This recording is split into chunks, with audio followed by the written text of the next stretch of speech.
Hello, everyone. It is Wednesday, I tell you, the 6th of July.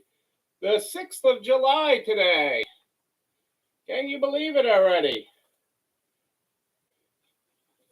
Can you believe it? We were talking about something today, and we're like, next week's the middle of the month already.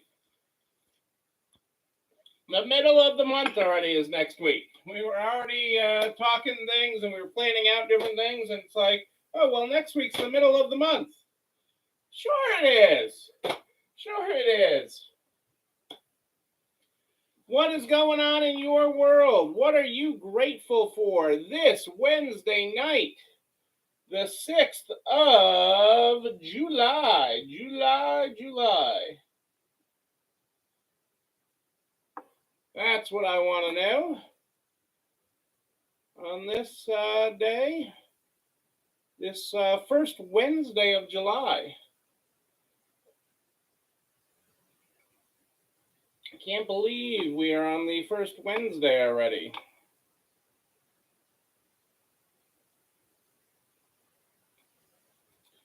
But it is, that is a good thing. I'm excited about it. People are in a good mood. Hey, Adele and Dazzle are here. Dazzle and the Pets of Resale. It is treat time. Hey, Kitty, how are you? I hope all is well in your world. Hope all is going good in Illinois. I am just, I'm all over the place here tonight.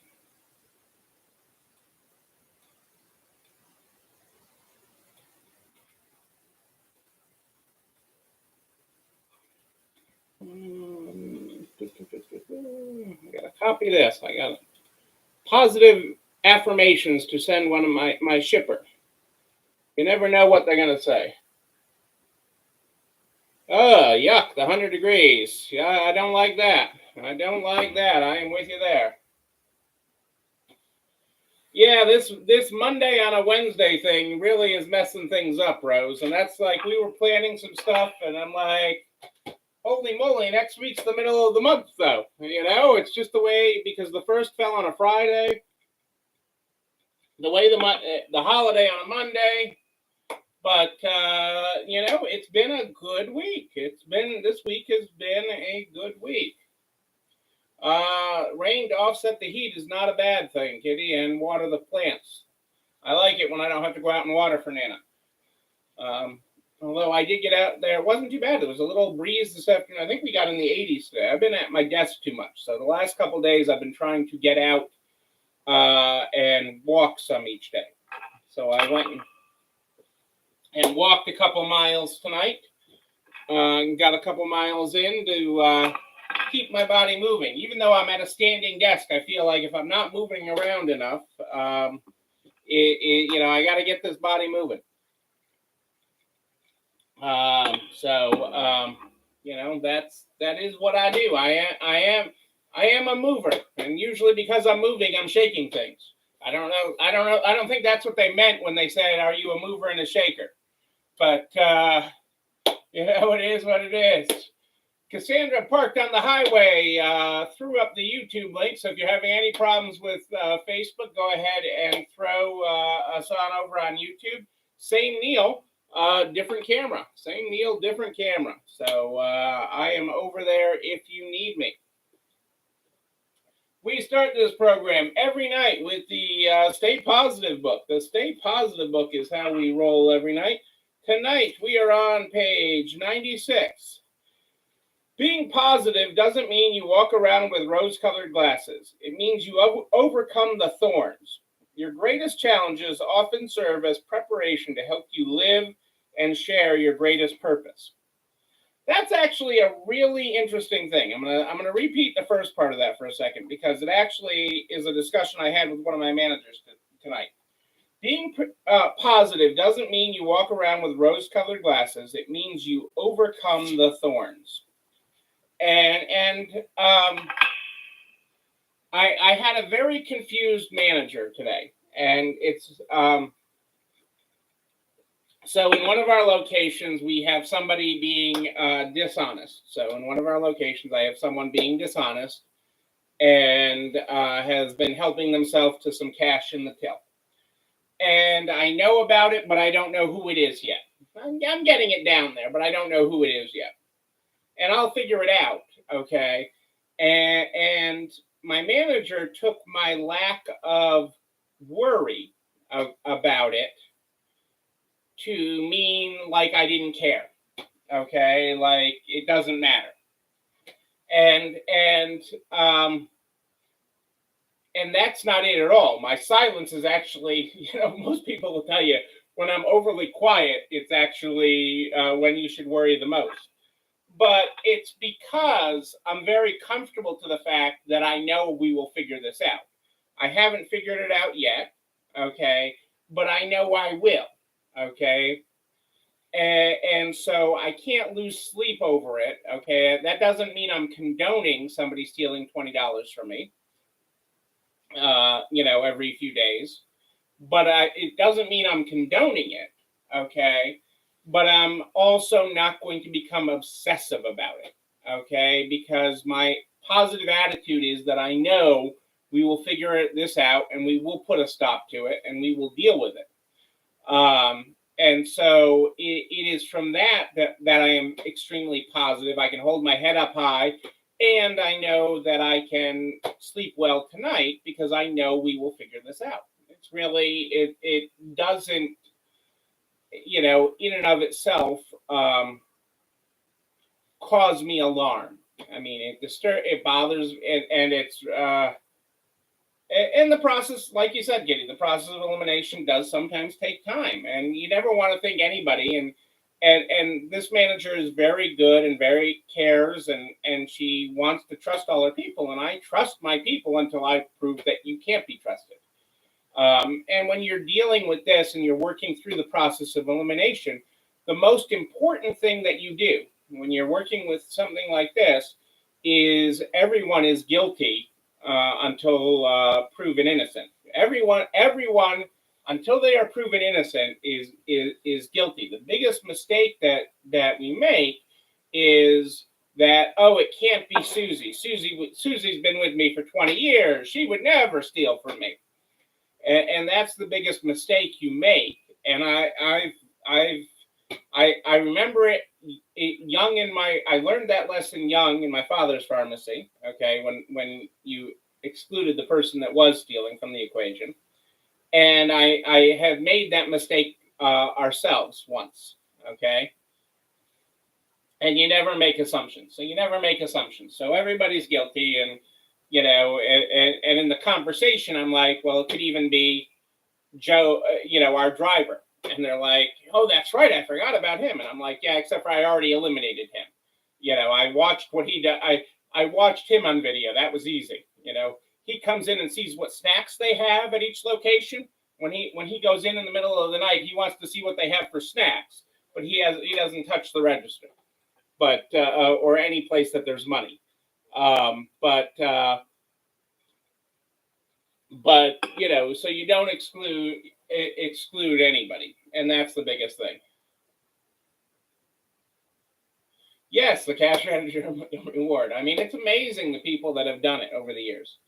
And it's been, and I've seen big money, both personally and, working with so many other businesses. And, one of the things, I'll never forget, I was in this meeting where I had uncovered a theft as part of my consulting for a $50 million company. And I'm in a meeting with the vice president of the company. So $50 million company, many stores. I'm in with the vice president and the district managers and everything. I'm in this meeting, and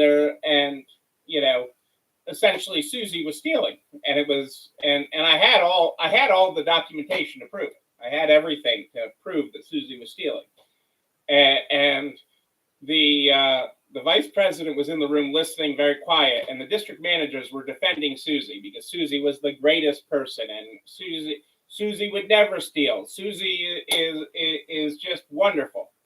And it finally came down to the vice president was being really quiet. And I'm like, okay, so you're not going to buy into this that Susie's stealing.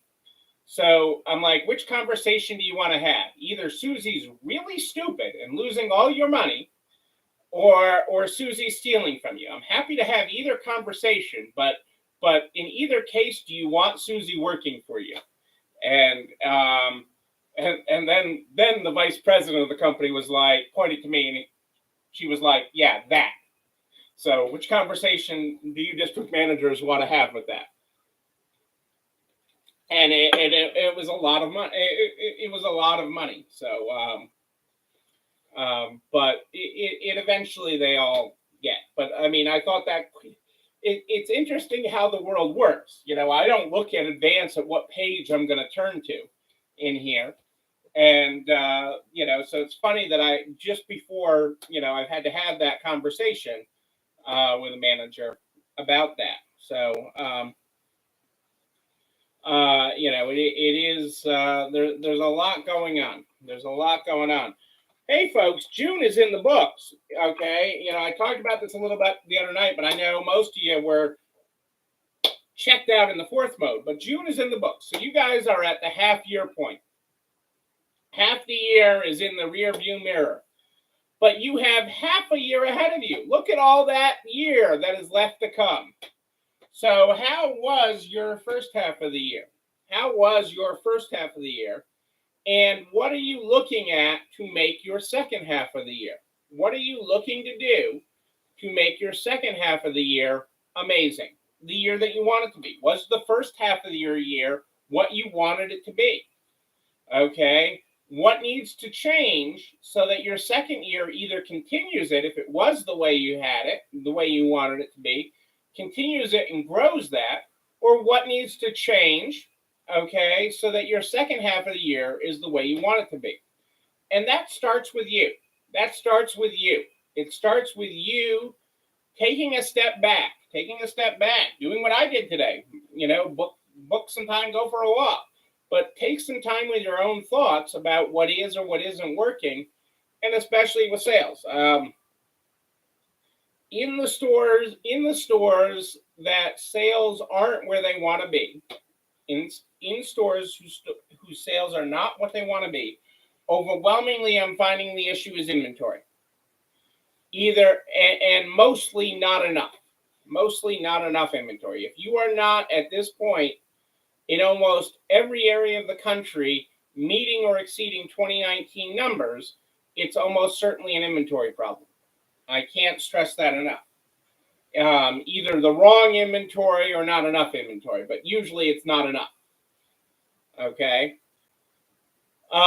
If you are hitting all your numbers and you're running on all cylinders, you have to not let the tide get away from you. Okay, you're not, you know, when the tide comes in, when that ocean's worn in, it's when it pulls out that you see all the bad. So, you know, part of that is hanging on to cash. Cash is still king. So as you know, I don't want to ignore the prognosticators that are saying the sky is falling. They're always saying the sky is falling. I like how Kelly quoted me today, and that reporters like the negative. They love the negative. But the sky is falling with the economy. And so cash will continue to be king, paying down debt, not taking on debt. And but you can't cut your way out of this. So you have to continue to grow your way out and grow your way to the other side. But that happens through the right inventory, enough inventory, and serving your customers wherever they are. Wherever your customers are, serving your customers is the most important thing, whether that's online, in store, curbside pickup, live sales.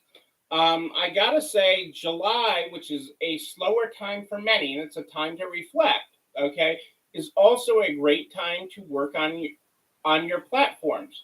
Whether that's the items that you're not having customers in store for right now, but might do better on Poshmark or eBay, and just get them moved out. I have been it's funny, as pop goes the fourth, I mean, the items we have on eBay were going crazy. I mean, just boom, boom, boom, boom, boom. And that has continued all week here, where eBay shoppers are shopping some of the items that we directly list to eBay. And items we directly list to eBay are items that'll fetch significantly more than the Leominster market. It's not always a priority for us, but if it'll fetch, and the simple answer is, and Leominster, for those that you don't know, is where my stores are. Looks like Leominster on the map if you spell it out, but Leominster. And, a simple explanation of Leominster, two simple explanations. Vera Bradley's a high-end person, Leominster. And a pair of Lenox candlesticks in Leominster on the good day where all the stars are aligned might fetch $10, but the person in LA will pay $100 for them. So that's two examples. When there's a big enough spread, we're like, okay, we'll throw it over to eBay and let eBay do its magic. And the shoppers over there this week have been cuckoo. We had one silly item today. This was actually kind of funny. We had one silly item that we accepted an offer, and I don't even remember what it was. It was some like classic toy or something. I don't even remember what it was. Rare toy. I don't know. New in the box. Somebody offered us $190 for this thing that, I look at it and I'm like, what the heck's this? And we took it. Then they canceled the order. And then we relisted it, and an hour later, we sold it for $225. So, and it was just a silly thing that came in. And, that's real money.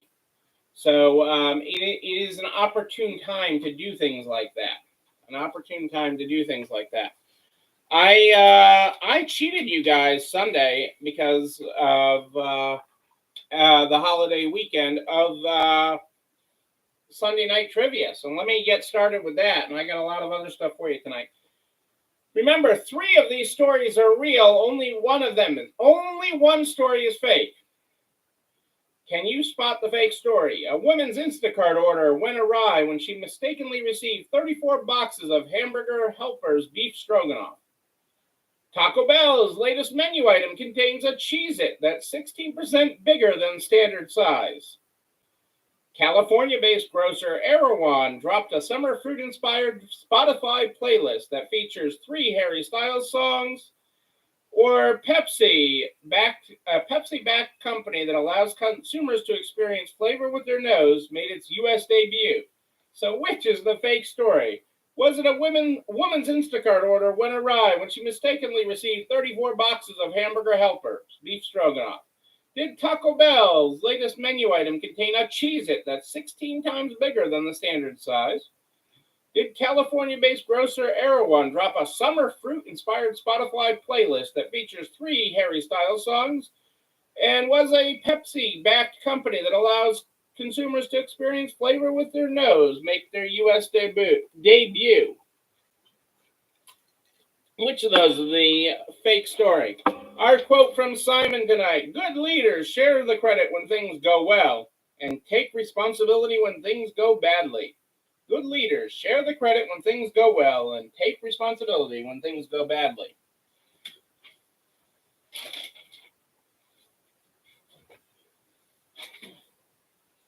To show that Amazon truly has no limits, in the United Kingdom, they are testing deliveries by foot and by electric bicycle. So both by foot and electric bicycle, they are delivering in London, and they are testing.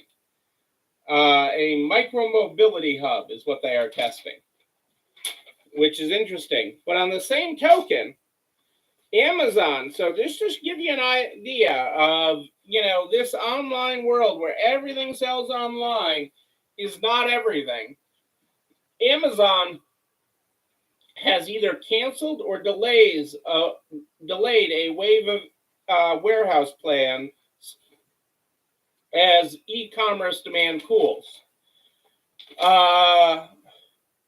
They've canceled a warehouse in California. They're going to sublease their space In Florida, in Davenport, Iowa, they've delayed the opening of a warehouse there till at least 2024. In Shreveport, Louisiana, a warehouse that was set to open in September of this year has now been pushed back at least a year. Sioux Falls, North Dakota was supposed to open this year. Now they're saying maybe 2024. Churchill, Pennsylvania, they withdrew their warehouse plans. Alcoa, Tennessee, they have stopped opening. So they built these buildings and stopped opening from May of 2022. Now they said maybe 2023. Clarksville, Tennessee, they stopped the hiring events. Round Rock, Texas, the project's on hold indefinitely. Waco, Texas, they were supposed to open a new one in June. That was originally scheduled for 2021, and no new date has been set. So all over the place, Amazon is putting the brakes on that, and that is not a bad thing. You know, I mean, that just shows you, and it's because they specifically cite that people are going into stores and shopping. How can they have all these big warehouses if people are doing this awful thing of going into stores and shopping? They specifically told Wall Street that.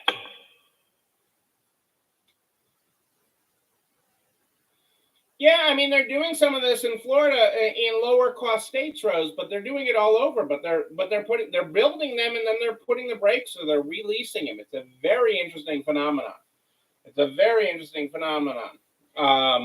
And it's also because Amazon lost money last quarter too. So you got to keep in mind all of these factors.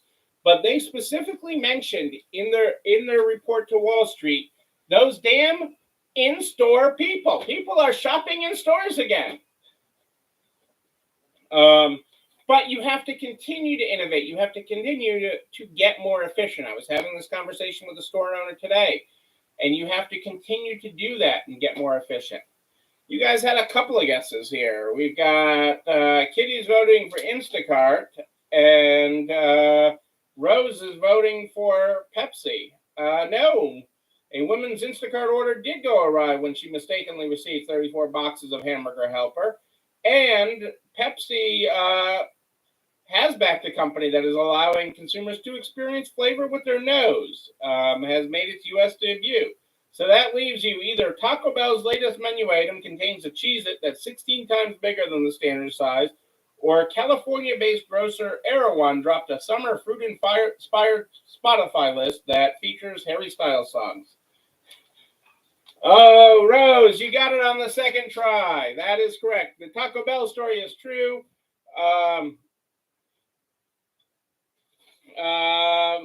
But while Harry Styles has plenty of songs named after fruits, from watermelon sugar to cherry, no such Erewhon playlist exists.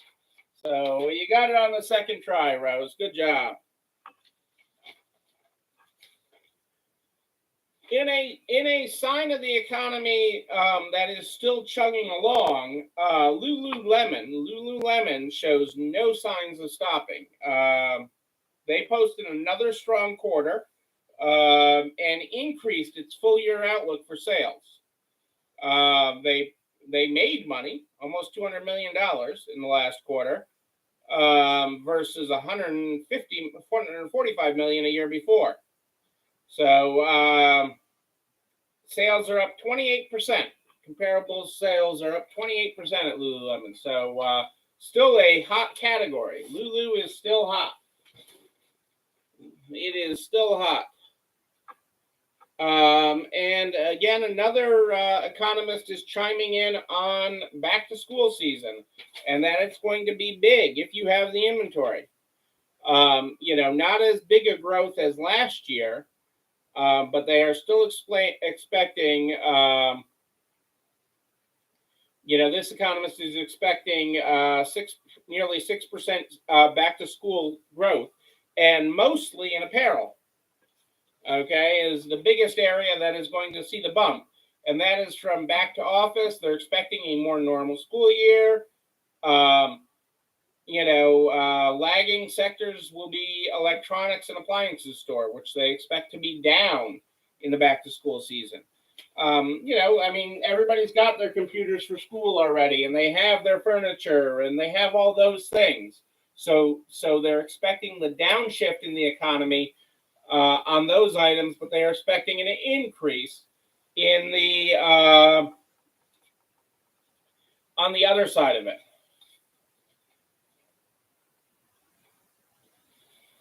Then, Kim, if you haven't found the ceiling yet, keep on looking for it. Keep on raising, okay?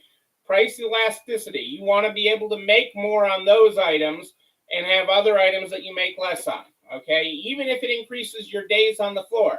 So if your days on the floor go from 1 day to 3 days, but you're making more money on it, I'm okay with that, because then again, you got to also look at the effect of that, okay? Where people see it on your floor versus they don't see it on your floor. If they see it on your floor, they will bring more of it to you. So that is the other aspect of that with increasing prices. And right now, especially on apparel, you have the room. Everybody expects prices to increase. No one blames you as the store owner. No one blames you. And that is the important aspect of it, is that no one is blaming Kim. If your name was Karen, they might blame you, but your name is Kim, so they are not going to blame you, okay, with that. And that is really important. I'm gonna briefly touch on this because it's interesting and counterintuitive. To all the stuff that's happened in the world lately with gun violence and shootings and just random violence, from the grocery store to the recent thing in Highland Park at the 4th of July parade. And I'm not getting political on guns. I'm giving you the business side of this story, or the retailer side of the story. One of the interesting things that union contracts, and there's less union contracts with inline retail stores. If you think your traditional mall stores, even your strip malls or standalone stores, there's less unionization, although that's coming. But one of the big things, there is a lot of unionization in grocery contracts, in grocery workers. And one of the big things that's happening in union contracts is the right for employees to fight back, to not have to take it, and to not be penalized for fighting back. And that can be gun violence. It is one extreme aspect of that. But it's designed around the hostile customer. It is designed around anything offensive coming at the employee. Hey, Carrie, good to have you here. So it is anything offensive coming at the employee. And union contracts are allowing a clause, okay, this is a big thing at the negotiating table, even more so than some of the money things they're looking for, is that it's okay, that they don't have to just sit there and take it. They don't have to take the abusive customer that's throwing something at them, that's verbally abusing them, that is, attacking them, whereas it has been viewed negatively in the past. And as worker rights and things, it is a very tough balancing act. I don't want all the grocery store workers to have to start carrying guns or different things. But I don't know what the right answer is. But I found it really interesting in this jump for unionization and different things that are happening out there, that one of the big things that has been popping up in union contracts is the right to fight back, is the right to not have to stand there and take it. I'm sorry, Julie. I'm sorry, Julie, that you that this has hit, that the Highland Park hit very close to home for you. But it really, what happened in Highland Park, and it gets lost when people say Chicago. because Chicago gets viewed as a big city, but Highland Park's just a regular neighborhood, okay? I've been to Highland Park, okay? It's a suburb. Yes, it's people know it because it's near Chicago, okay? But it's not Chicago. It's not Chicago. And you're right. You don't have to take abuse from customers, okay? And I've said that to my people many times, and it's come in lots of forms. Whether that's I've had people hitting on my young cashiers or different people. You don't have to put up with it. You don't have to take any form of abuse, and we don't need the sale that bad. Even if it's the last person who's willing to spend money in our store, I don't need it that bad.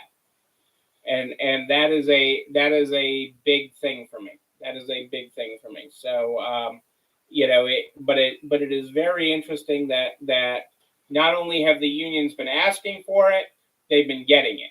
Okay, and it'll be interesting to see how that all plays out over time. Okay, with that, the cashier that fights back, and everything else that's covered under one of these union contracts. But I think it's still it's still important. But on the same token, I also know that mental health and just societal communication has gotten really a backseat during this pandemic. More than anything, and we just got to be, at the end of the day, we all got to be able to talk to each other. We don't have to agree on everything, but we all got to be able to talk. And so my optimism hopes we're headed towards better. The optimistic side of me hopes we head towards better. But I wanted to share that with you because it really is quite interesting that that is happening out there. You know what else is happening? This video and everything I talk about. This video and everything I talk about goes over to nerds.org/resalestrong by noon the next day. All the files, all the links, including a direct link to the YouTube channel. You're not alone running this store, where you can like, comment, subscribe, and ring the bell so you know when another one drops. You can also share it with everybody you know in business, the butcher, the baker, the candlestick maker, so we can help everybody grow their business, grow their way out of this. I am here every Sunday and Wednesday at More 8 Than Ish.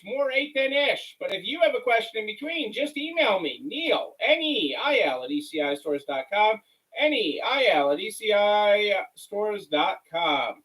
We start this program every night with the Stay Positive book. Tonight we're on page 96. Being positive doesn't mean you walk around with rose-colored glasses. It means you overcome the thorns.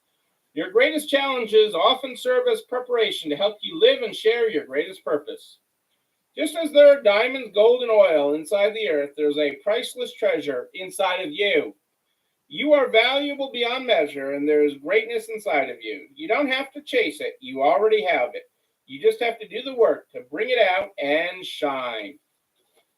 There you go. Ladies and gentlemen, I am Neil Abramson. I do like a good party, a wedding, a bar mitzvah even. We will party again. We're going to continue to party in person. And when we do, I'm going to be there with you. But until then, and until Sunday at More 8 Than Ish, know that you, but most importantly you, yes, you're not alone running this store. Have a great night, everybody. I will see you on Sunday.